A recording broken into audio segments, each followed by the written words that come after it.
Hey, beautiful people. Viv going live from York, as I usually do. And again, I've totally failed to tell you what I'm going to be talking about up front and other such things. But actually, that's poignant to what I'm going to talk about.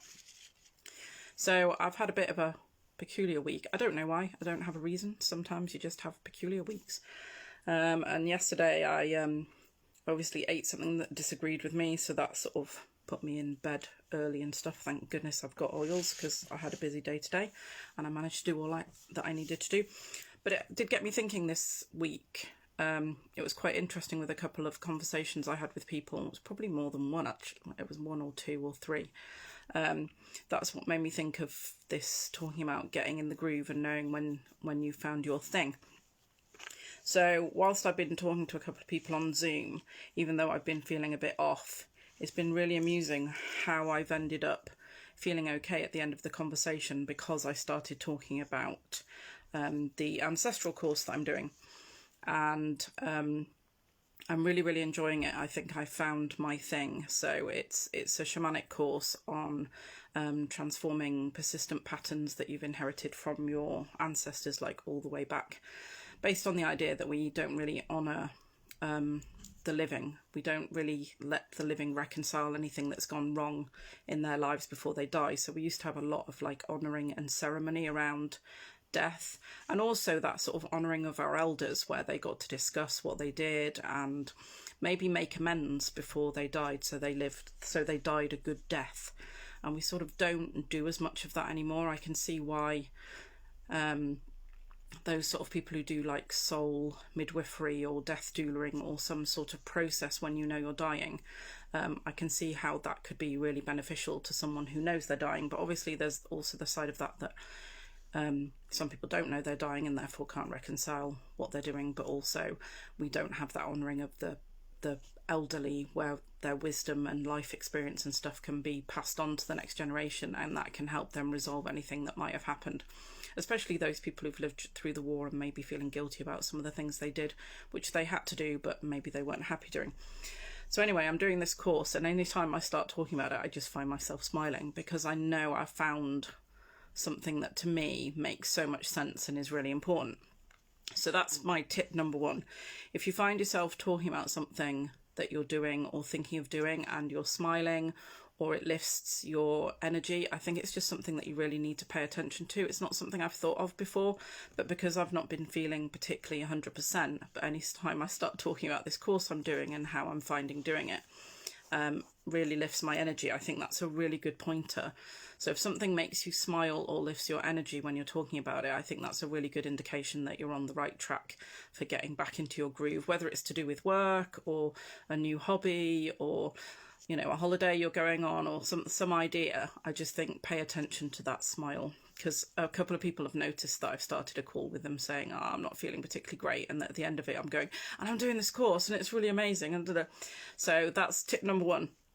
If you're talking about something and you're smiling, then you've probably found something good that you need to pay attention to. And I think that can be anything. For me, it's a course, but as I said, I think it can be anything.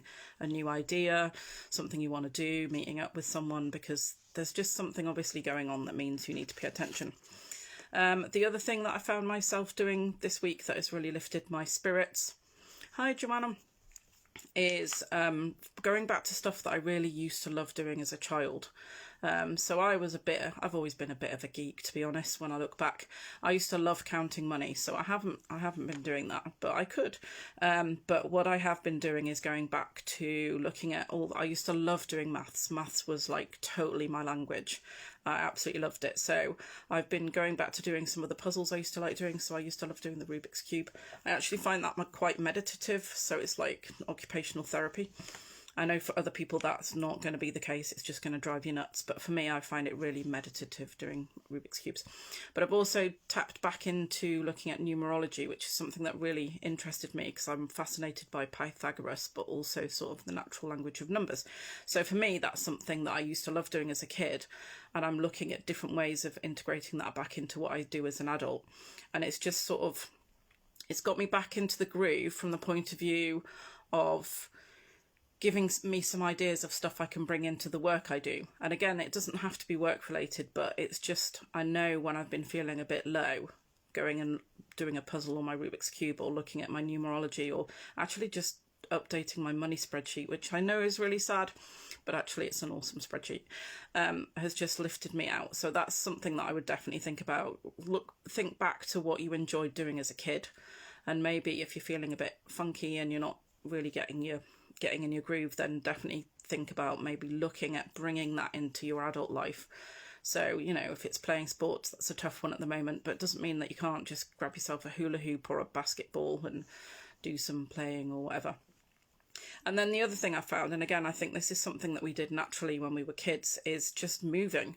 So even when I haven't wanted to, when I've been feeling a bit down, as I said, I've just got the hula hoop out because that's what I love doing. Especially love doing it. Normally you need to learn to hoop in both directions. It's really easy to hoop in one direction, but the other direction is, it just makes me laugh because I really can't do it, but I'm getting better.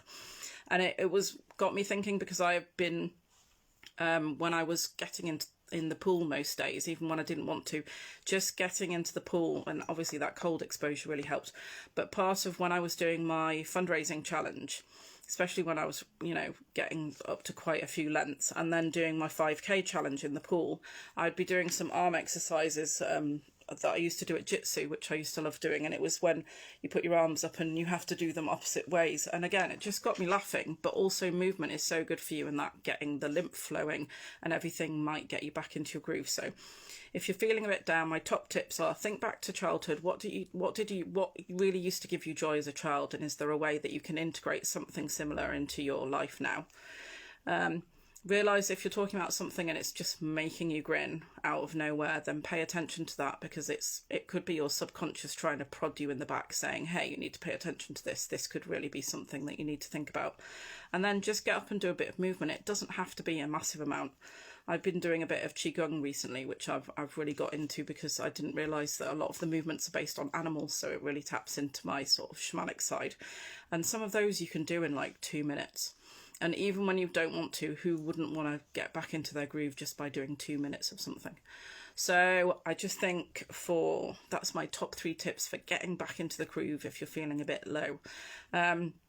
Obviously, I've also got like oils that I can use and stuff like that. And as I said, I thought I was getting having trouble with my stomach, and that I kicked that to touch. But so if you want to get in touch about any of those things that I've spoken about, or about the oils, or about why I'm so obsessed with spreadsheets, if you want help with spreadsheets, come and talk to me. I love spreadsheets.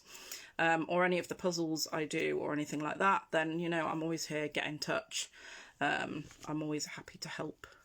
Okay, and remember, you are all amazing, fantastic, unique, individual people, and don't let anybody tell you otherwise. Okay, take care, everybody. Bye.